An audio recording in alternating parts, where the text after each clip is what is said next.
This show is sponsored by Distinctive Promo. Promotion that delivers. Go to www.distinctivepromo.com. Also by Freestyle Live Radio. This is where freestyle lives. Download the app or listen via iHeartRadio. From cassette decks to club nights, this is where the rhythm lives. You're tuned in to Freestylin, Love Letters and Drum Machines with your host, John Parker. Back in the day when the beat made us move, in the glow of the night we found our groove. Heartbreaking harmony, spinning like fate. This is the sound that we still celebrate. Freestylin', where the love never fades. Letters in a verse, the drum serenade. Memories in motion, spinning the scene on love letters and drum machines. Interviews, stories, hits, and dreams. You know what time it is. It's Freestylin' with John Parker.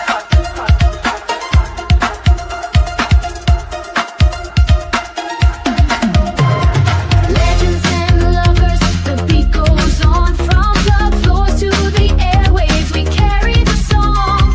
From TKA to Sweet Sensations Flame, this is the place, you know the name. Freestylin', where the love never fades. Letters in a verse, the drum serenade. Plugging to the passion, you know what it means.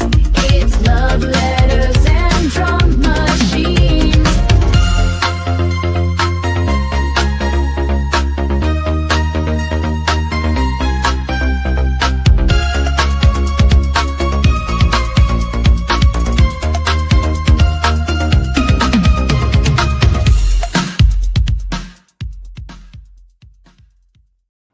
All right, there it is. The intro to Freestyle and Love Letters and Drum Machines.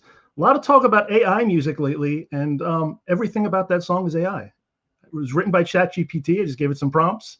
I went into Suno AI, created a freestyle kind of track for it, mixed it all together. We got that. So I'm not a songwriter. I don't produce. So, you know, it is what it is. I love it. I hope you did too. If you want to talk about AI music, we can do that as well. My guest tonight, though, is an old friend of mine. We've done a ton of shows together. You know, I've never actually had him as an artist on my label, but he did work with a couple of my artists, which is kind of cool. So at this time, why don't I just bring in the wonderful Mr. Joe Zangie to the stage. Joe, what's going on? John, how are you? Good to be on your show. I forgot to do this. There you go. Wave, princess wave. Yes. What's happening? How you been? Doing well, not too much. I'm on a little break from shows right now for the next like 2 weeks, but it's been a crazy year, so I'm enjoying like a little bit of a catch up. But I have some downtime, so I'm like in the studio redoing like my show list and adding some cool things so that when I head back out, it's a little fresh. But yeah, doing well. Well, that's great. Is it like the next 2 weeks, I guess, because of Halloween? Is there less shows? Because I had to go looking I have a segment where I do the concert, you know, announcements, and I couldn't find many this time for this weekend. I was like, what's going on? Yeah, everything seems to be for the end of the month. And I'm like, everybody's doing a Halloween show and nobody's doing anything this weekend? Yeah, I think maybe that and like, you know, the end of the summer and Labor Day and all that kind of stuff. There was a ton going on. So I don't know. Yeah. I'm a little bit happy that I'm off this weekend, but I don't blame you. I'd be happy to take a day or two off, you know? Yeah. Or a week or two in your case, you know, which is good. So yeah. That's all cool. So what I like to do is, I know you've seen my previous podcast, you know, the music motivation mindset one. And I kind of like to carry over that format a little bit here where we talk about your beginnings in the music industry, you know, how it came about, what drove you back then. So how did you get your start in the music industry? Were you a kid that just strived to be in the industry and you set up the things to make it happen? Did you just fall into it? A little bit of both. I was like a teenager who was obsessed with the radio and listened to all of the stuff that they were playing at the time. The radio for me was Q102 in Philadelphia. And when I was in high school, it was like all freestyle, you know? And so I just really loved, you know, that, you know, it wasn't like I was setting out to do that. But then ironically, one of my sister's best friends knew a freestyle artist, and then we met, and it really became like tangible for me. Like, I think I don't know if that was where, you know, the light bulb went off, but that probably was definitely the beginning. And then like within probably a couple of years from there, I was in the studio, and I was doing demos my senior year of high school. I was doing demos with this guy who was in charge of the music program at my school. And he helped me make a demo while I was in my senior year. And that kind of got into the hands of the guys at Tasmania Records, the Philly freestyle label. And they called me and they said, "We have your song. We have good news and bad news. What do you want first?" I said, "Give me the bad news." And they said, "We hate your song." Oh, great. Yeah, thanks. Love that. Right. Is there still good news? They said, "We like your voice and we wrote a song for you, or we have a song. We want you to come in and try it out," you know? Okay. And that ended up being my first single. And that was In My Dreams in like 1994. 1994 is when you first put out your record? Yeah. I recorded it in like February, March of that year, and it came out in May, like right before the summer of 94. Oh, very cool. Very cool. Yeah. Do you remember like the first time you heard your track on the radio? Yeah, kind of. I don't know if it was the first time I was on the radio, but there was a local, there was a college radio station near me that played like all freestyle all the time. And I heard myself on there quite a bit. But then I remember one night I was literally going to go see my grandmother who was in the hospital, you know, and my sister was waiting for me to leave. We're like finishing dinner, and she was like, go get your stuff. We got to go. And of course, back then when you're a teenager, your radio just stays on in your bedroom, you know? Right. Sure. So I walked in my bedroom probably to get my sneakers or something crazy. And on Q102, the big channel in Philly, they used to do the Cue It or Screw It. Yep. And they said, I heard them introing my song. I think they said tonight's is a local guy or something like that. And I just kind of was like, wait a minute, what? And then I remember saying to my sister, "Oh my God, like they're going to play my song on Cue It or Screw It." You know what I mean? Like, we can't go yet. We can't leave yet. I have to hear how this turns out, you know? And that's crazy that your label didn't even know, like, you know, to tell you. No, I think like they probably just sent all of the records over there, and they just hoped that any of them would get played. Any of them got on. Yeah, any of them got on. And and so we all called, you know what I mean, like to try and get it, and it got queued, you know what I mean, like it was like it did really well. It didn't get added. No, they never, not unless you win like 5 nights in a row, then they consider it for a minute. Right. But yeah, I remember hearing that and thinking like, wow, like that was huge for me at like 18 years old or whatever. Oh, you know? Yeah. Mm-hmm.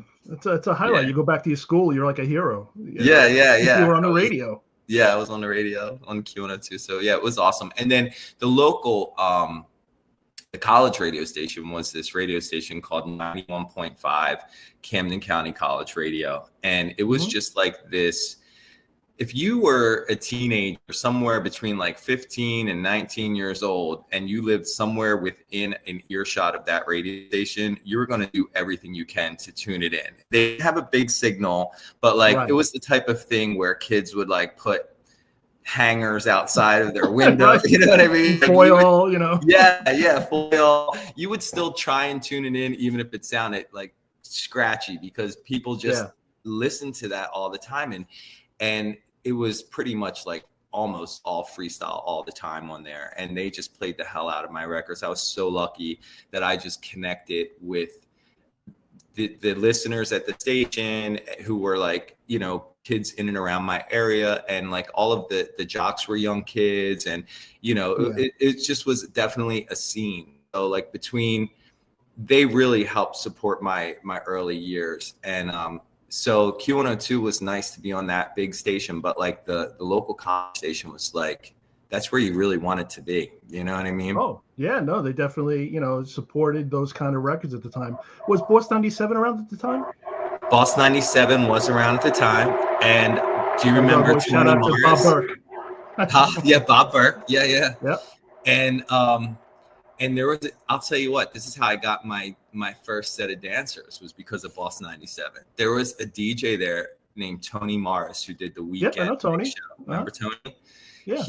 I worked, you know, of course, my day job or whatever, when I was trying to pursue music, I worked in the mall. You know what I mean? I had a retail. Sure. You know? Yeah.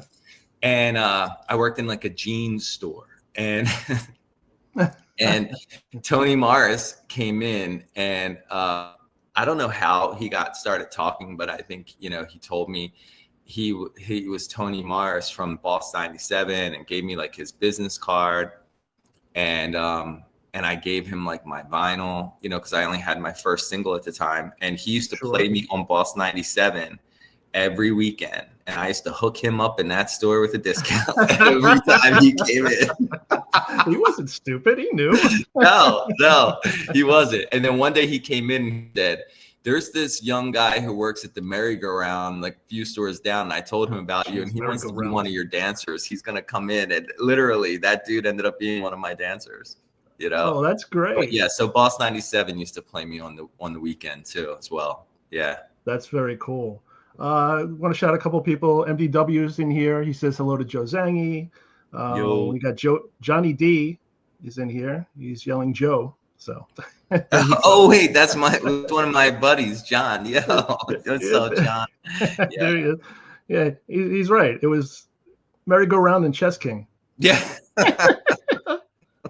If I could go back, I would. I mean, like, those were the times. You know what I mean? Oh yeah. No, I remember when I was in high school, and a guy that was in my class, he would go to Chess King every Friday with his paycheck and just spend it all on clothes in there.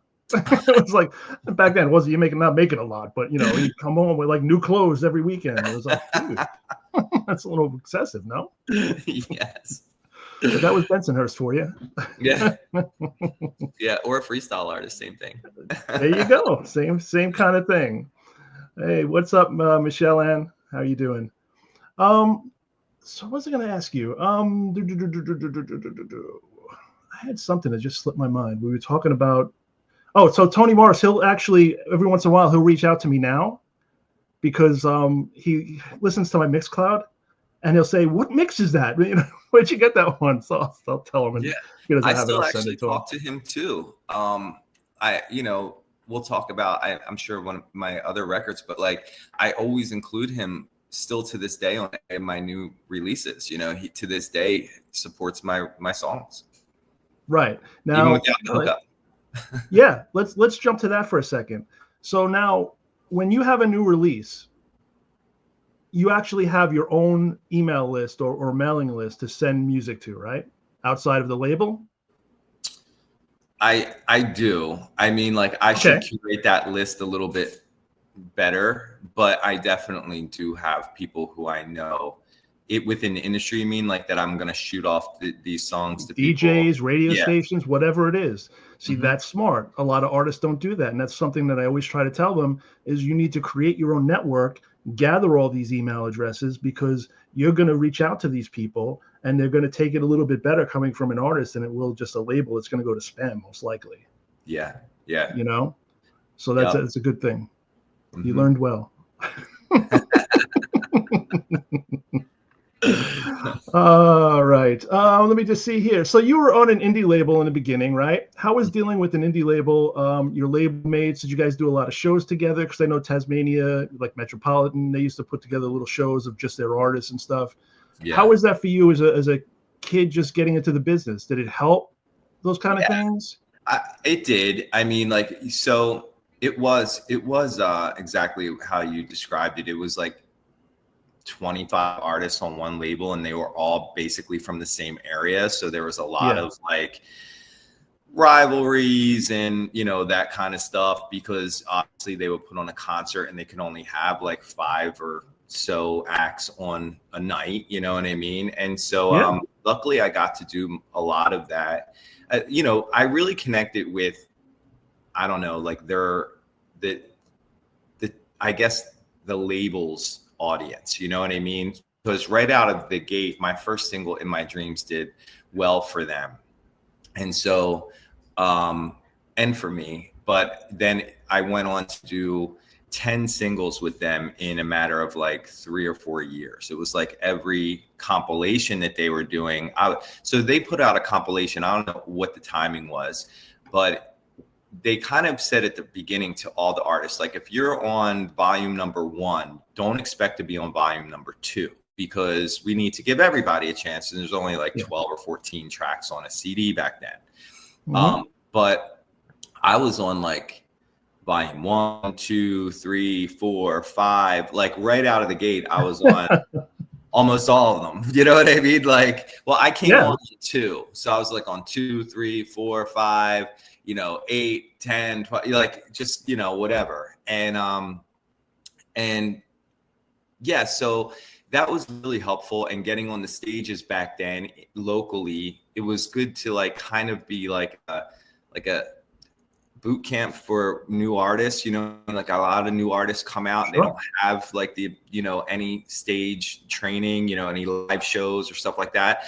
So like by the time I was doing like bigger shows in years after that, if there was any type of like audio problem or any type of issue, I've already seen it all, you know what I mean? Like at that point. So yeah, it was helpful, you know, just like, you know, crafting my show and singing live and all that kind of stuff. Yeah, just getting some exposure for sure. Right. Do you think that they put you on that many compilations at the time? Because there weren't really, if I'm remembering right, a whole lot of male singers doing freestyle. It was way heavier on the female side than male. Not at that label. At that label, it seemed like a dude party. You know what I mean? Like, they were going against the flow, you know, to get it, you know, to get some like attention. Yeah. I remember a lot of guys at that label and only a handful of girls, really. You know what I mean? But yeah, you're right. I mean, like people, I think what happened is that, to your point, a lot of the biggest classic freestyle songs are like those female tracks that are bangers with that vocal that kind of cuts through the track and like sails over top of the production. You get that high pitched, clear, you know, vocal. And I think that always works. And I think back then, the guys who were on the same label as me, they were singing like that, singing real tinny, real nasally, high pitched. Right. And that was how the first single that they gave me was kind of written like that. And so when I went in at 18 to record my very first single, I asked them right before I started to record to drop it down like a whole, you know, step, you know, and they said, if we lower it this, you're not gonna be able to sing this low. And I was like, oh, trust me. You know what I mean? Because I really give it a shot. I wanted to give it a shot because I heard like, you know, where I was kind of thinking, oh God, I don't want my voice to break in this one, you know what I mean? On this one line, possibly as a teenager in front of the whole label. Cause I'm singing, right? Like the president of the label was there, the 2 producers, like it's me in the booth for the first time ever in my life, looking through the glass at everybody's standing there watching you. Literally, like standing. And they're like, next. And they already told me like, we don't like your song on your demo, so come in and let's see how you do. So like the pressure was on and I didn't know anyone in the room. And so I said, can we drop this down, you know, to a lower key? And they did. And so they had to change production, you know, transpose everything down a little bit. And when I cut it, it was so much deeper. The tone and everything was just so different than everybody else on that compilation. The guys and the Right. girls were all singing up here, and then my record came in and I'm singing down, way down low, you know? I think that really set me apart from like all the other songs on the compilation and a lot of the other artists on the label. I mean, I would later on go and figure out like all the different parts of my voice, and I, you know, sing higher now and use like my low tones for like backgrounds and harmonies and stuff like that. But back then it was like the lead vocal was that low, and it really worked. Yeah, no, well, especially now you've been at it for so long. You know, you've trained your voice to do certain things now. Where back then it was just kind of like, you know, you're working with what you had and you didn't really know, and so you're trying things that made you feel comfortable at least. Yeah, it was definitely a crapshoot that first day there. That's great. Yeah. All right, so skipping ahead, how many releases did you have on Tasmania? I think Remember? it's 10. I think it's 10? 10 singles that were remixed and re-put out so many different times that, like, I think, you know, all together, there's like almost 30 comps that I'm on, you know, nationally, like actual released comps, you know? Right. I think I have like 5 or 6 vinyl, 12-inch vinyls from those, you know what I mean? And yeah, I think 10 singles. I could be wrong. And no, actually it might be more than that. It might be like 11 or 12. But yeah, a lot of songs and in a short amount of time. Oh, very cool. Yeah. Johnny D wants to know, what was your favorite song to sing and most embarrassing back in the day? Oh my God. Well, I don't know about embarrassing. I think like the clothes and the hairstyles were the embarrassing part. But right. Did Well, they try to get you to sing a song that you really didn't want to? I mean, well, I did do a cover of True Faith by New Order. Okay. And this was like in 96, probably 2 years into my recording career, which meant that was probably like my 4th or 5th single that quickly. You know what I mean? Right. Like whatever. So, so they had, my producer at the time, Anthony Ponzio, called me on the phone and said, we want to do this record and you really have this voice. I know that you would be great at this Order song. Like, I really want you to do this record. Come pick it up. You know, back then it was like stop by the label, get a cassette tape. You know what I mean? So I could listen to it and learn how it goes. And I just didn't get the song. Like when they played it to me, I didn't really listen to like that whole Euro British type of, you know, late 80s. Yeah. So, and my whole career, people have been saying to me, like, you sound like Depeche Mode, you sound like New Order, you sound like Tears for Fears, like stuff like that, because of those Taz songs when I sang in that lower key. So I've tried to get you to do songs like that too. Yeah. And I did. I think I did an Erasure record, you know what I mean? Like, you know, so I do. And guess what? Like last year I did The Promise with Block and Crown. I don't know if you heard that. Okay. I did.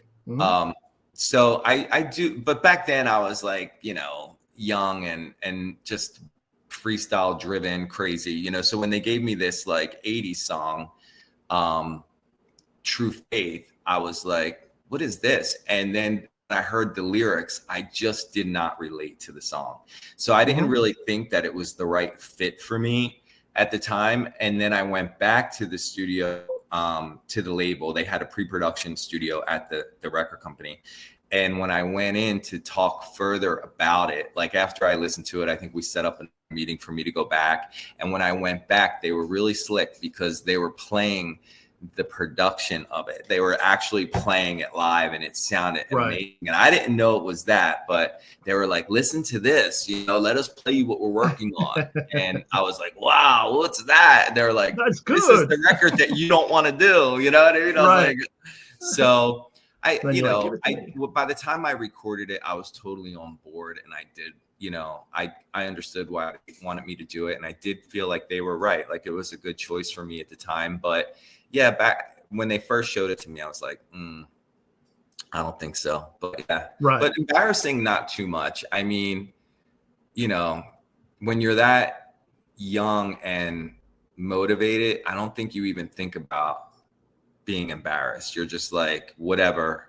I'm out there. They're the, you know what I mean? They're the experts. I'll go with them. They must know what they're doing. Yeah. I was there. Yeah, right. I didn't really care. And there wasn't really social media. So, right. You know, nobody was going to see. Your top 8 wasn't going to see it. Yeah, right. Right. So you were on that label for a while. Did you do any other labels? Were you ever part of Metropolitan, or you did some stuff for them as well?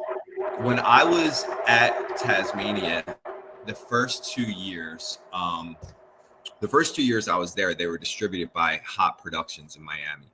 Mm-hmm. Then midway through that, they got a new deal and they were distributed by Metropolitan Records, like from this certain point on. And when they did that, the Metropolitan only took like a piece of the roster. They didn't take all the artists, you know? So I started working with Metropolitan, Tasmania still, but now distributed by Metro. So I had to sign like a new deal with them. And so, yeah, I think that was like 95, you know, like after a year and a half or something like that, the label made the switch. And so I ended up on Metropolitan. And then, you know, it's funny because like in my freestyle career, I have songs with Taz, songs with Metro. I have a song on a Micmac compilation. And of course, my most recent freestyle song is on Fever. So right. I'm actually on 4 freestyle labels. And I think, you know, they're all good ones. Yeah, no, absolutely. They were all historic, basically. You know what I mean? They've all played their role in the rise of the music, you know, without a doubt. Yeah. So that was up until like 95, 96-ish? I was on Taz until like 97, the end of 97. Okay. So that leads us right up to the Raquel years when you went on tour with her. How did that connection come about? Literally, it was like the perfect timing, right? Because so I'm nearing down my contract with Tasmania, and I knew that it was near to expiring. And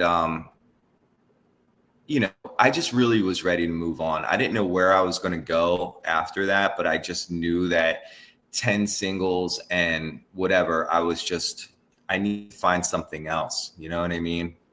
Yeah, you need to change sometimes. Yeah. And so that was winding down, and I had like one more song that was being teed up by Metropolitan to be like a single on the radio and stuff like that. But then they wanted me to sign for an additional year, and I just wasn't going to, you know? So right then, ironically, when I was in there recording that record, Raquel was sent to the same studio down in South Jersey to start her album, to which she was working with Adam Morano, who was producing her record. Right. So he ended up introducing me to her, and she actually, while she was in town, I think on tour, like just like a little Philly thing, I was doing shows with Little Susie. We were both on Metropolitan. Okay. And Raquel actually came to a couple of the shows. I met her first through Adam at a show. Like he invited me to a show, and I met her there. And then like the following week, I had a concert somewhere, show. And I was like, is that Raquel in the crowd? Like, is that her? You know what I mean? Because In a Dream was a huge record when I first met her. It was on the radio, like big time. And I was like, what is she doing here? You know what I mean? And then me and her ended up talking, and she was like, my record release party is going to be down here. And she caught my show, and she was like, I want you to perform at my party. I think it was her. She asked me, I want you to perform at my party. And then by the time her party came around, when we all got a copy of the CD that night, and there was the Try duet, and I knew like that Adam really was kind of like sunsetting away from live shows at that time, and I had sang, you know, a couple of other gigs for him, you know, prior to that, and so I said to Raquel, I was like, hey, if you ever need somebody to sing this duet with you on your album, you know, hit me up, you know, like whatever. So I think she called me the next day and was like, that's my next single. And, you know, I want you to do it. And I was like, okay. Works for me. Works for me. I need a job. I'm leaving my record company. You know what I mean? So yeah. There you are, an artist with 2 top, you know, hot 100 hits. Yeah, I think I can do that. I think I could do that. Yeah. Where are we going? You know what I mean? Right. And that was really the beginning of like seeing the business from a different perspective, because no one had had that amount of success that she was having right then and there at that time, you know?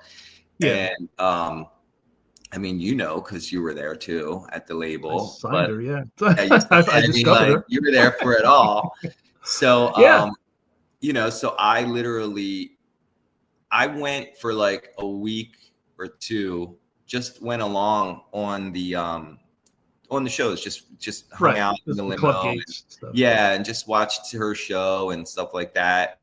And like literally through the whole pre-release of the record, through the beginning release of the record to the peak of the record, through like the whole, you know, whatever. So, but yeah, it was crazy. And it really changed the way that like, it changed a lot of, you know, how I operated up until that point. Right. Yeah, no, it's different when you're on tour or have a relationship or on a record with an artist that's having big success at radio.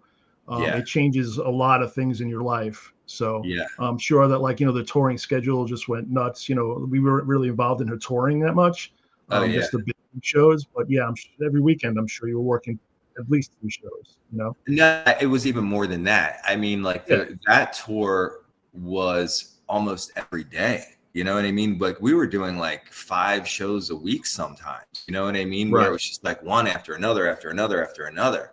And I had a huge calendar like at my place at the time, and I would just see like 2 weeks out at a time, see like all the different places where we would be going. Yeah. And I would be tired before I even left for it. You know what I mean? And I was like, right. By the time I get home, this is going to be great. You know what I mean? Yeah. So I could relax a little bit. Yeah. It was so much. We lived in the back of that limo and van for like 2 years, it felt like, you know? So when we did radio shows, that was kind of a break for you because you just had to do it that one show that weekend, you know? Well, no, because sometimes if you remember when we would do the radio shows, we would do like the radio show earlier in the evening and then go to the nightclub. And then at 1 or 2 in the morning, we'd be like doing our real show, you know what I mean? Yeah. I remember her singing the national anthem at, was it Rochester? I think the station up there had done, you know, the show where she sang the national anthem. We got a police escort in. She got on stage with, what was the guy's name? Edwin McCain. Yeah, Edwin McCain. Yeah, that was kind of crazy. That was a great run. That whole like summer was insane, you know? Yeah. It was insane because that was like, I think the Backstreet Boys tour was right before that summer tour, right?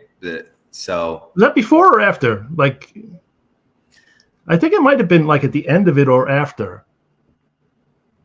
Wait, the Backstreet came after that? I think so, just slightly. Not maybe, long. Yeah, maybe you're right. Yeah, it was just all at once, but it was definitely when.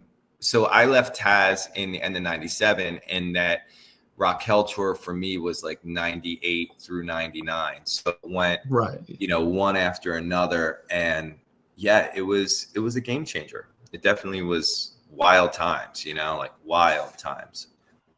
Well, we really know what the game changer was. And Johnny D hit it on the head. Oh my God. The iconic Jenny Jones show. But people don't know how much you have to do with that. What did I tell you? You literally, and I tell this to everyone because it's like verbatim burned in my brain. What you told me that day on the set of the Jenny Jones show, I said to you, Don, that was horrible. You know, whatever. And you said, don't worry about it. no one's ever going to see this. We fulfilled the obligation. Let's go. You know what I mean? We fulfilled the obligation. No one's ever going to see this. Let's go. And I kind of believed you for a second there, you know? Believe me, there was no such thing as YouTube back then. You know, the first few times that I saw it on real TV, I was like, oh my God, like it scarred me. You know what I mean? I was like, no.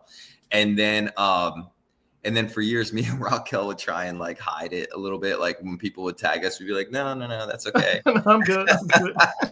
And then like about, you know, I don't know how many years ago, we both kind of just like said, you know what?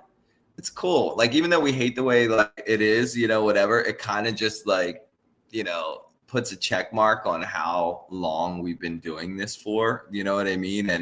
And that Jenny Jones show was literally, if you remember, filmed in the middle of the tour. Like, we left New York to fly to Chicago in the middle of the night just to tape that and fly right back to New York to rejoin the tour. You know what I mean? So it was so crazy. And so like when I do see clips of that or pictures, I don't really like cringe at it too bad anymore, because I can appreciate just like, you know, the memory now finally. Right. Luckily, I was in the audience, but you can't see me. I was standing up against the wall on the side. You could see the picture goes by. You just see a guy standing there. It was just like, you know, I don't know if I told you, but I really felt like I was getting set up that whole day, because like they used to do those shows where it would be like, surprise, you thought you were here to sing, but really, dun, dun, dun, you know? And if you remember, they weren't really telling us anything in the green room. No, they just put us in the room, and they were just like, okay, we'll let you know when we're ready. And she came in for like a quick second to say hello. And then she went back out there, and we were just kind of standing there like, okay, what's next? Yeah. And there were girls in wedding dresses running all over the place. And so it's like, right, that must have been the theme of the show. Yeah. Yeah. Someone got married right before we sang. Right. Yeah. Nowadays, you don't remember that part because you don't see that. You just see the clip of the performance. Yeah, right. You just see the performance, right? But you don't know. And you know, for me, it was like we were so used to like concert lighting and stuff like that, and it was like so bright. Like that TV lighting was just crazy. Yeah, definitely. So, but then do you remember like 2 weeks later, or maybe a week later, we went to Ricky Lake in New York, and that was a little bit better. Yeah, she got it a little more. She was a little younger, a little more. Yeah. I think it was we were in New York, and they had like that dedicated stage for the performance. Like we weren't just on the panel. On the stage, they moved the chairs out of the way so you can get up there. Yeah. All right, guys, we need about 15 minutes to set design. Yeah, exactly. But yeah, that Raquel tour, the first album, and Singing Can't We Try, that was just like, it was great. It was like the beginning of who knew what was to come. You know what I mean? Yeah, no, absolutely. And we kind of touched on it a little bit, but you guys did open for the Backstreet Boys, you know, in New Jersey for a couple shows. Mm-hmm. How was that, you know, considering, again, the climb that you guys have had together, just doing shows and stuff, and now you're in front of a stage with 20,000 screaming little girls, you know, screaming their heads off of these guys. And you're performing in front of them, and you know you definitely got a great response. Yeah. But you know it was kind of like, wow. You know, I know I was in the front holding my ears. It was like, wow. I remember, and Raquel will say, you know, tell the story the same way. So it's not like I'm saying anything, but she was apprehensive about how those girls were going to be, because she was a female performer, and she would, you know, this was the Raquel tour, you know, and like you said, we were at the Meadowlands and Nassau, you know what I mean? A couple of places right in and around like New York City, like biggest, you know, whatever. Yeah, area. It was her, them, and Aaron Carter, right? That was it? Yeah. Aaron Carter was there. And then eventually, like, there was another boy band there, like LFO came on at some point. Okay, yeah. And so the first night when we were driving to whatever one we did first, she was, like, going through, like, she was, like, stressing a little bit, like, because she didn't know how the crowd was going to react. And I will say, this goes back to your earlier question about, like, how did that early Tasmania shows help me? And so when I did those early Tasmania shows, like I was going to like the worst neighborhoods and singing in the middle of the night. You know what I mean? Like to people who did not want to hear freestyle songs. You know what I mean? But I was there singing my songs. You know what I mean?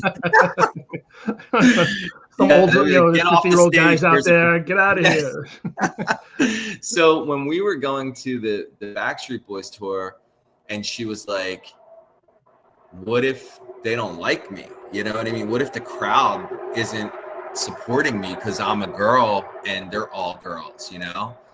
And I was like, no, like you don't have anything to worry about. Like I knew like these, you know, it was weird because when I was in high school, my sister was a big Kids fan. And, you know, they were on that radio show, that tour too, two of them. But, and so it was kind of full circle because I had seen freestyle artists open for them when they were on tour. You know what I mean? So here it was, me and Raquel opening for Backstreet. It felt like the right slot for us. You know what I mean? Like right there. And it was like full circle. And I remember being at like if you go to any where young teenage girls are going, whoever they're going to go see, they're not doing anything but screaming their heads off and supporting and loving everybody the whole night. You know what I mean? Yeah. And so that pretty much, I remember going in there saying to Rock, like, no, it's going to be great. They're going to love everything. Like your songs are playing all over the radio 25 times an hour. You know what I mean? Like, come on. Yeah. There's nothing this is going to be a cakewalk, please, you know? And it was, you know what I mean? It was just amazing. It was like you said, you could barely hear because it was so loud in there, you know what I mean? Yeah. But it was the beginning of getting on those great big stages and learning how to use the whole stage, you know what I mean? Yeah, because those stages are massive. You know, it's much different than you see a club show or anything like that because there's so much room to walk around. And while, you know, it is limited because you're not the main performer, it's still big, like a cross that you got to play to that crowd that way. Do you remember she would be on like one riser on the one side and I would be like on the other. And then we would like, you know, cross and try and use the whole stage, which was like, you know, 20 times bigger than any club stage you'd ever been on. You know what I mean? So. Oh, yeah, 100%. As a matter of fact, I wish I could watch that footage. You have that footage? Do you remember? Yeah, we taped it eventually. Though. Do you want to say what happened? Did you? Yeah, you can. It was the first night of the show, and actually, I forgot who was like, you'd given me a camera to tape it, and so I'm down in the pit and I'm all ready to tape it. Yeah, it was my camera. Yeah, it was yours. Yeah. Yeah. And then Mark came out and said, John, you can't tape in here. You need a pass. And I'm like, okay, I don't know, you know. It's like, he goes, it's a union house. I'm like, okay, so I won't tape. So I put the cover back on. He goes, just hold on here. I'll see if I could do something. So he comes back and then says, okay, you can tape. And I'm just like, okay, let's go. And I start shooting. Well, what I was shooting was the lens cap because I didn't take the lens cap back off. Yes. I remember how disappointed you guys were. I was like, sorry.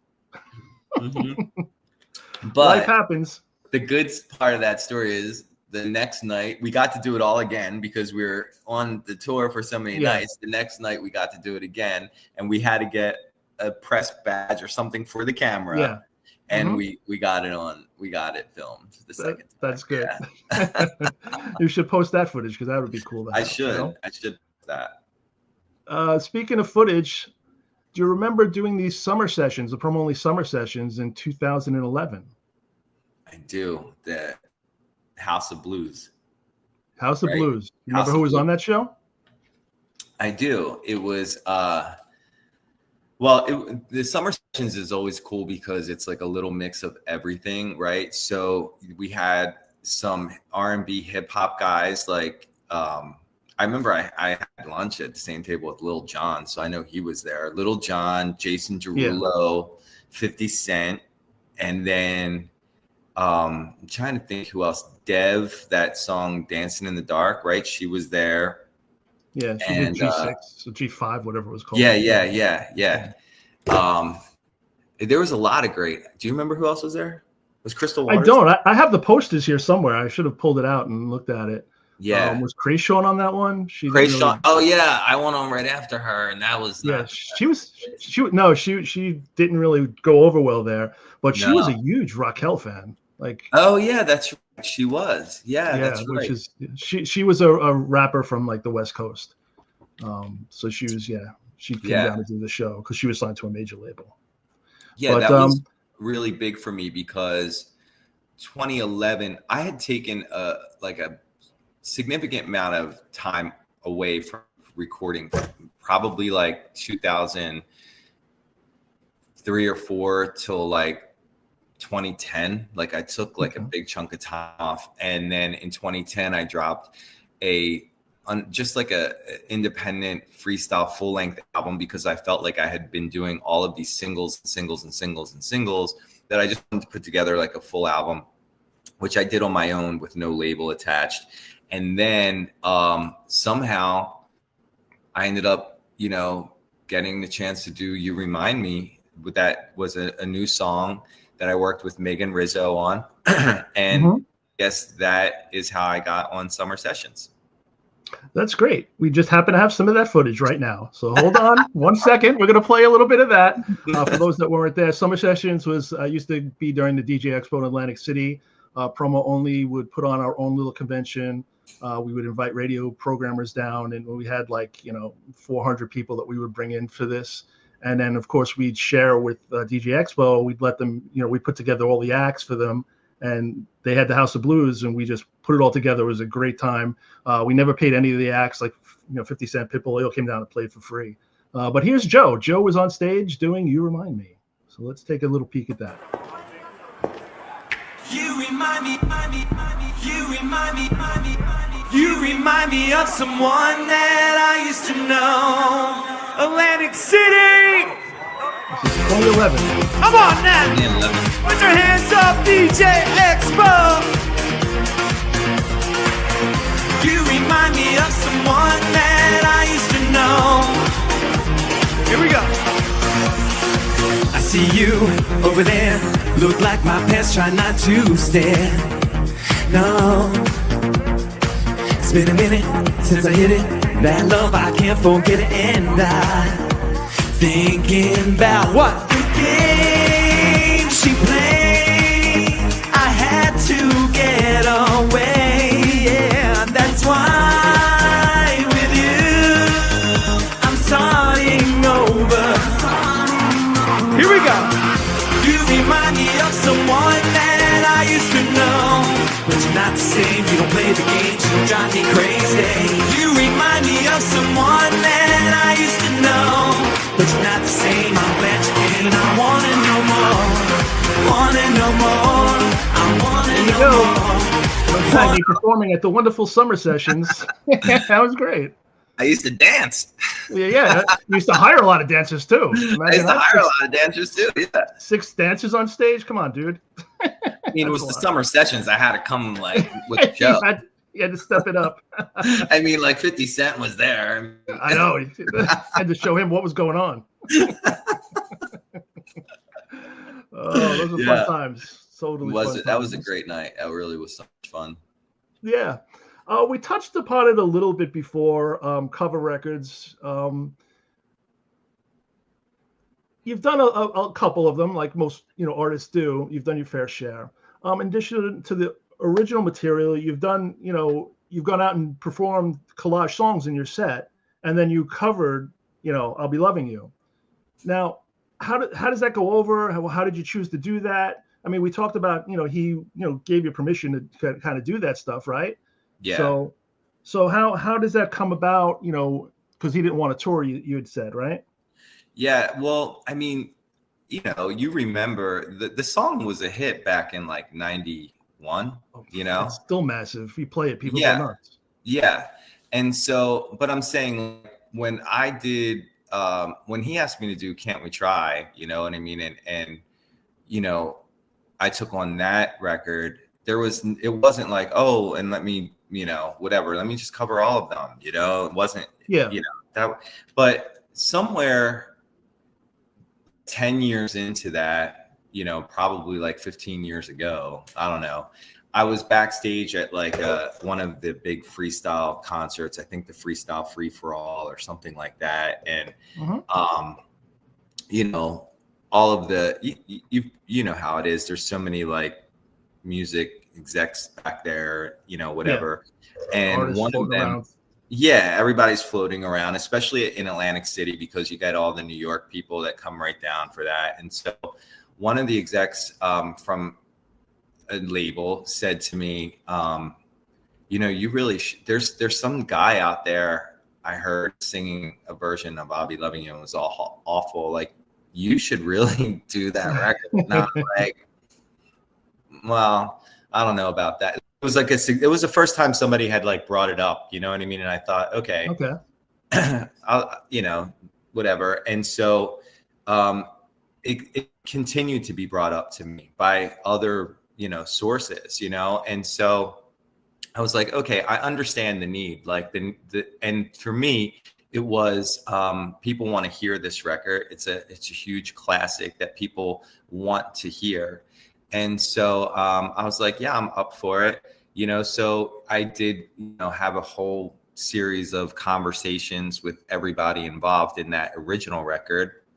Right. And it was like, yeah, agreed across the boards. Like, if anybody should be singing that record, it should probably be me. So I went in with the original, in the original studio where it was cut the first time, with the same producer, same engineer, and laid it down. And that was probably, and originally when I laid it down, there was no intention to release it ever. You know, it was just a performance song. It was like one of, you know, how many other records in my show. I was like, why wouldn't I? Okay, like I did this one, I did that song. Okay, yeah, I could do this, whatever.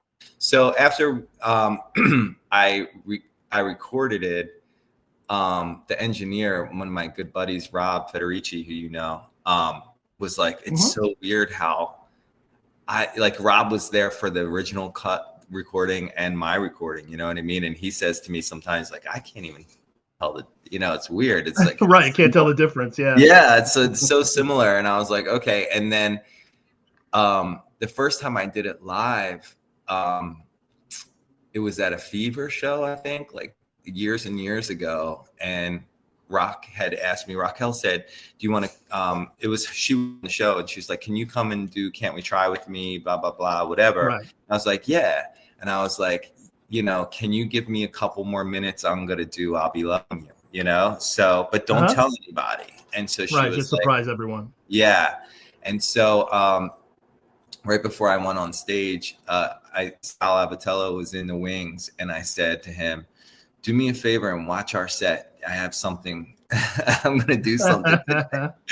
and Sal just, you know, really loved it. And we talked afterwards and it really, so that song just kind of came, it was somebody else's idea, but then once everyone was in agreement on it and it felt good to me, you know, like it made sense. And it's really for the freestyle fans who want to hear it, and they want to hear it the way that it was intended to sound, you know what I mean? And so, you know, and actually when Sal first talked to me about that, he was like, I don't know. I said something about it and he was like, you would have to recut that. I said, it's already recut. What are you talking about? Like, he didn't even know that, he didn't know it was different. No. Yeah. It was completely redone.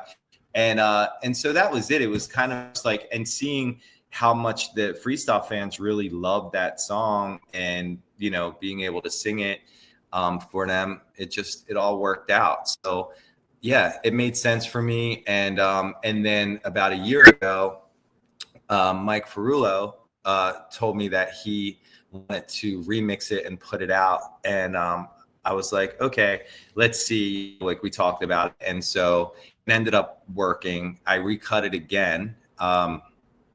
And Giuseppe D did a remix of it. Mike Ferrullo did a remix of it, and DJ Dark Intensity in California and LA did a remix of it.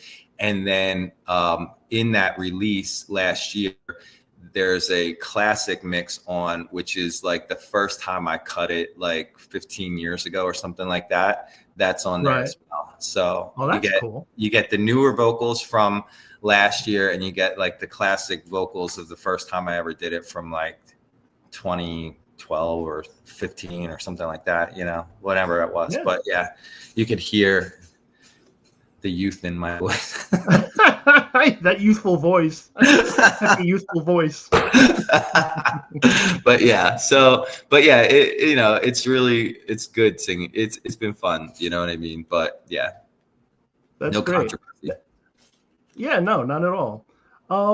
You've also recently, you were on I believe it was one of the boat cruises, the freestyle boat cruises, and you performed one of your new songs, and you actually got praise from one of our freestyle living legends, Andy Panda, about your songwriting. Can you tell us a little bit about that? Yeah, it was the Dream Girl Cynthia, freestyle artist Cynthia. It was her cruise. She does one every year. I'm actually plug that. I'll be on the freestyle cruise again this coming year in 2026 in February. I believe it's already sold out, so better luck in 2026, or 2027.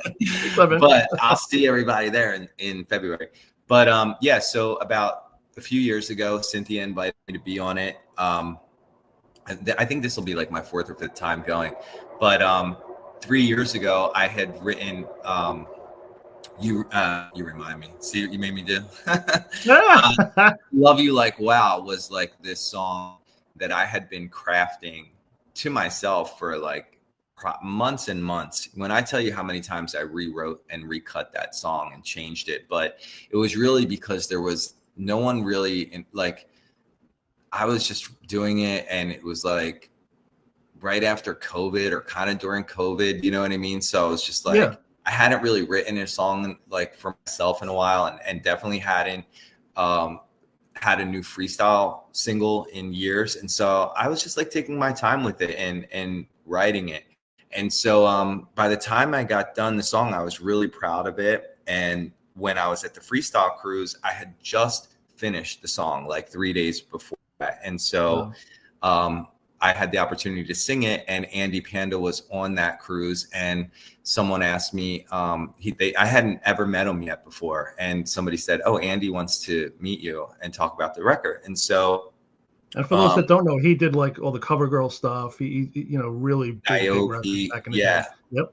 All the big Fever classic records were Andy Panda's pen, you know, and so we met for the first time there, and he just, you know, was so awesome in, you know, telling me how much he felt this, like how he felt about the song, you know. And I'll tell you, even that night when I sang it for the first time, when I was done my show, Sal came over because he was hosting the show, and he said, stay here for a minute. And he was like, Judy wants to come out. And Judy Torres actually came out onto the stage and took the mic from Sal and told everyone in front of the whole crowd like how much she really liked the song, and how she felt like it was a great record, and how it was important for us to keep this music going. We need to write new songs and record new songs. And so, you know, right out of the gate, the first time I sang it, having that, you know, feedback from Andy Panda, the amazing, you know, songwriter and producer, and then the queen of freestyle, Judy Torres, and all of my peers are in the room. It was like such a great, you know, kickoff for that song, you know. And I actually signed it that night, you know, like was when I first had talks with Sal about putting it on Fever, and it was the first release on Fever in years. So it was just it was really an awesome night, you know what I mean? Yeah, no, absolutely. I'm sure for the rest of the cruise too, you know. Well, the cruise ended the very next day. Oh, it ended the next day. Okay. Yeah, it was like, it was a 5-day cruise. And what had happened was they set up the cruise. They had 2 big concerts. And the first concert was all the females, all the ladies. And the second was all the guys. So I went and saw the ladies concert. I realized the setup of how they were going to have the artist in the center of the dance floor, and then everybody was just watching. And I was like, man, I wish I had something more in my show. You know what I mean? And when I was like, maybe I'll sing my new song, because I just had it on my phone, you know? And so I went to my buddies, DJ White Boy, KYS from Fever, and DJ Blazer One. and they were running the show. And I said, would you guys be able to like let me do my first record, switch over to my new song, and then switch back, you know, for I'll Be Loving You to close? And they were like, yeah, you just need to give us a little bit of time to do that, like talk a little bit, whatever. So they really hooked me up. They had my back, and they made it possible. And so, yeah, it was just kind of like I'd never sang it live. You know, I didn't know what I was going to do, but rolled the dice, worked out. Paid off, absolutely, 100%. Yeah. Cool. Do you have any projects coming out within the next couple months? Working on anything? Not within the next couple months. I will say that perhaps because I'm thinking of a holiday song possibly this year. So that would have to happen within the next month, I'd say, to get that done. But I am writing and recording right now in the studio. I'm trying to use this little like 10 days or whatever. I have a couple of private events coming up, but like I'll be here in my area, so I'll be able to get in and out of the studio. So yeah, I have a couple of things in the can, but no real release dates on any new music yet, but definitely some coming. Yeah, we're all definitely looking forward to it. All right, well, right now it's time to go over our freestyle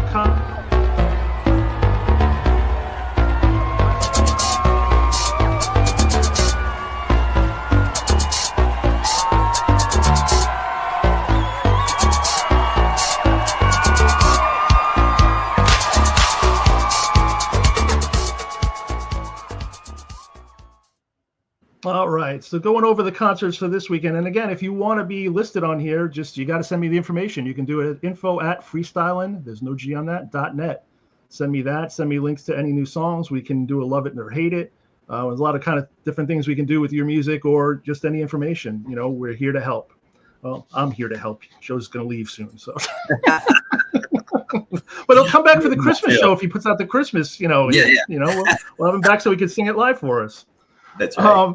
This weekend, Friday, October 3rd, at the Warehouse in Amityville, New York, it's the Forever Freestyle Band. Now, have you heard about them? Yeah. Yeah. So Brian what they do is, Brian Rosenberg. What they do is they perform all the, you know, freestyle records of the acts that he doesn't bring in to perform in this area, which is kind of cool, you know, because it's like you can go there and you go, okay, you know, I've heard Judy last week, so like, all right, well, here's Tournier, you know, because you're gonna come up this way. So it's a really cool. Yeah, honestly, I think every big city should have something like this. Every big freestyle city, you know. So they're going to be playing October 3rd at the Warehouse in Amityville. That's Brian Rosenberg's show. Also on the decks is WKTU's Tommy Nappy. Tommy's a great guy. Just go up to him and say hello.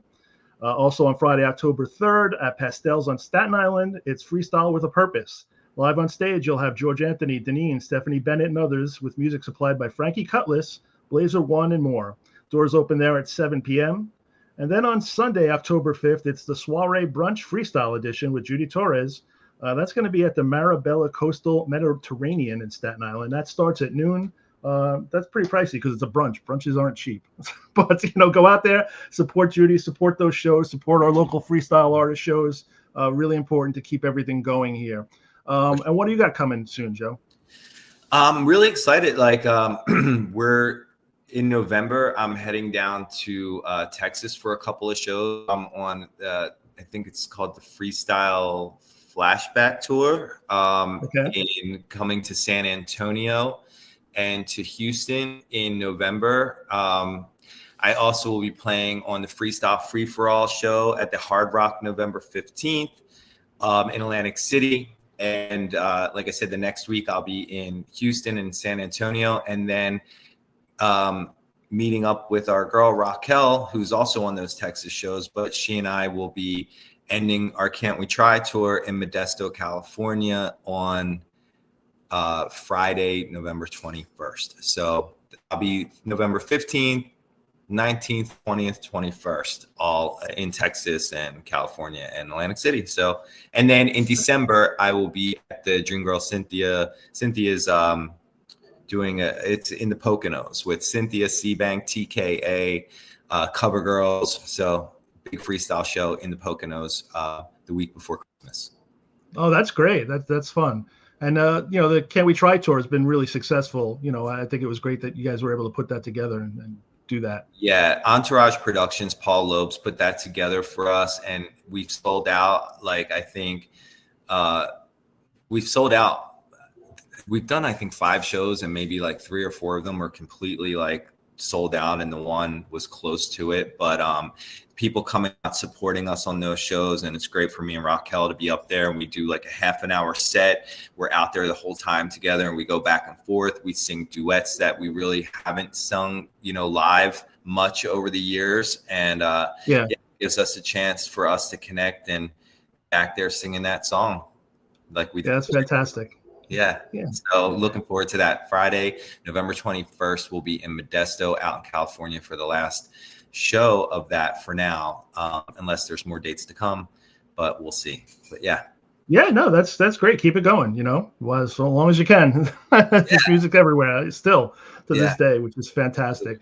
You did see that, right? You can check out all of Joe's information, his tour dates, joezangie.com/events -list/. So go there, check that out. Joe, who's managing you and booking you nowadays? For bookings, you can go through Fever. I'm exclusively booked through Fever Entertainment, Sal Batello. Okay. But you could reach me through anybody can, get Sal's number. So, my buddy Dave Joslin there has been road managing me now. And that's who just flashed that up with my website there. But so definitely have a good team, and, lots coming up and lots going on. But good. That's fantastic. Well, Joe, I want to thank you for coming on. I do appreciate you. I appreciate your friendship more than that. You know what I mean? Likewise. It's been a long time, People just don't know. This guy and I have been all over this country together. And the stories we can tell but don't. Right. The Jenny Jones. You think the Jenny Jones is bad? Whoa, the stuff that didn't get us. That's not that deep. It's not that deep, right? Exactly. But good. All right. Well, thank you me. again. Next week, there is no show. I'm actually traveling. I have to go to Seattle. I don't have to go. I'm going to visit my daughter, so it should be fun. Yeah. But I do have to get headphones because these earbuds, I hate them. They just keep flying out of my ears. Yeah. I'm just going to go back to regular headphones, which I used to wear all the time. Ones. Yeah, the big cans. All right, Joe. Well, thank you again. Thank you, everyone, for tuning in. We do appreciate it. Hello to everybody that did come by and say hello. We do appreciate that as well. You'll be able to catch replays on YouTube. That's going to be at Freestyle. What is it? This one's weird because it's cut it off when they did it. It's Freestylin, Love Letters, Drum Machine. Oh, okay. There's no INE in there. There's no NE in there. So there's that. But you can also check out the TikTok. That's Freestylin Podcast, Freestylin_podcast at Instagram. And the Facebook group is Freestyle Love Letters and Drum Machines. And that's going to do it for this show. Like I said, no show next week. We'll be back in a couple weeks. Maybe I'll try to hop on with some helpful hints for new artists and stuff sometime during next week, early in the day, if I can do that. But thanks again, Joe. Take care of yourself. I do appreciate it. And have a great night, everybody. Bye-bye. That will conclude this evening's entertainment. Thank you very much for joining us tonight. We'll see you tomorrow. You're still here? Maybe do it again sometime? It's over. And this, ladies and gentlemen, concludes our show. Go home. And now, the show's over. The party's over! Will you leave immediately, please? I want to see motion, movement. Bye-bye. Good night. Get the point? Good. Now get